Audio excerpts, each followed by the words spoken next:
Then it says, where did this man get these things? They start to question some things. What's his wisdom that has been given him? What are these remarkable miracles he is performing? He said, isn't this the carpenter? Oh, now they're getting it. Wait a minute. This is that guy. We remember this guy. This guy was a carpenter. And isn't it funny that 2,000 years later we still do this? That we identify people by what they do and not who they are. And so we go, hey, yeah, that's the carpenter, that's the electrician, that's the veterinarian, that's the whoever it may be, and that's how we identify them. That has nothing to do with who they are. Has nothing to do with that. But all of a sudden they go, wait a minute, that's the carpenter. I'm thinking they're saying, as if that's the carpenter, then he can't possibly have these things. He's not really special. He's not special. And then what they do next and go, this is the son of Mary. And if you don't know any better, you think, well, okay, yeah, he is the son of Mary. But what it is, that's a knock on Jesus. How they're supposed to address that is, this the son of Joseph. You ever heard this is the son of Jesse, the son of David, the son of Joseph? And the first time he was there, that's what they said. Now they're not even saying that. Now they're saying, this is the son of Mary. That is a knock on Jesus is what it is. It's against Jesus. It's almost to say, hey, we don't even know who his dad is. This is an illegitimate son. You ever thought about that? It's his Mary's son. We don't know who his daddy is. Now, many people say that Joseph may have already been passed, but it shouldn't matter. Even if Joseph already passed, he's still the son of Joseph. And so they're disrespecting Jesus. And then it says right here, it says, and the brother of James, Joseph, Judas, and Simon. It says, aren't his sisters here with us? And then when they say, it says next, it says, and they took offense at him. They took offense at him. And man, this week I thought about this so much, and I kept thinking about, man, we are people that are so easily offended.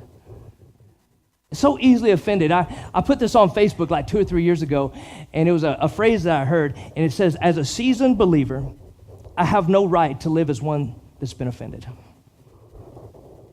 As a seasoned believer in Christ, it's just not right for me to live as one that's been offended. Because you want to get down to it, I am the offender.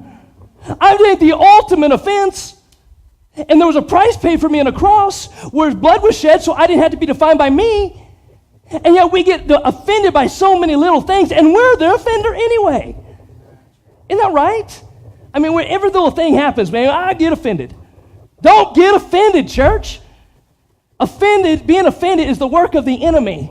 It causes division. It causes hurt in families, in churches, communities. Stop being so offended.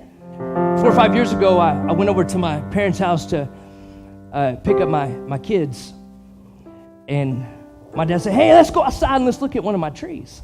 And y'all know what I do, right? I'm an arborist. I've been working at this place for 11 years. I go all over the Panhandle looking at trees. All the time I do that.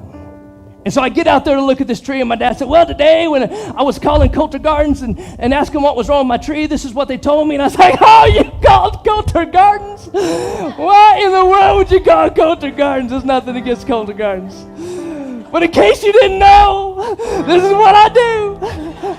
I am an arborist. I'm a certified arborist. If people go to court about a tree, they call me. I mean, that's what I do. So why would he call Coulter Gardens?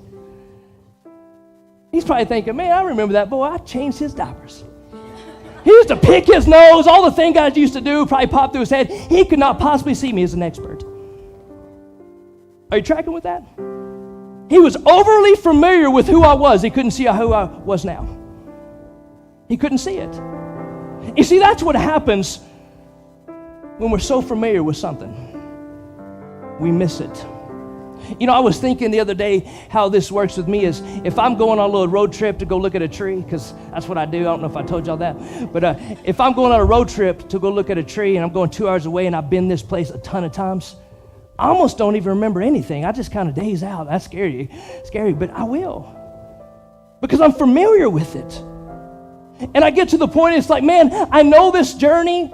I know how this goes. I know every turn. I know how to get there. And there's no telling what I miss.